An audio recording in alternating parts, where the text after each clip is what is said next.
how to fix the Vinted app not working or loading. I'm going to show you two different fixes. For the first one, open up your iPhone settings.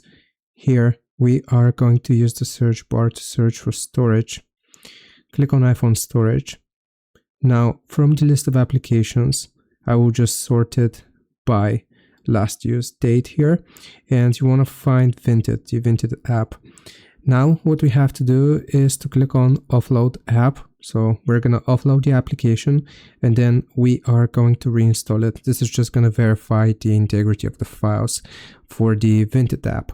Now once this completes, it might take a few seconds because it's sort of a large file, but while we wait, what we want to do is, okay, it's already done. We want to go into the App Store. This is going to be the second fix, and we are just going to search for Vinted and click on Vinted here, click on the app itself.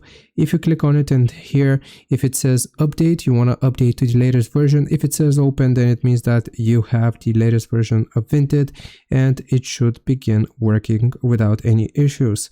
I hope this helps. Leave a like and sub, and I'll see you next time.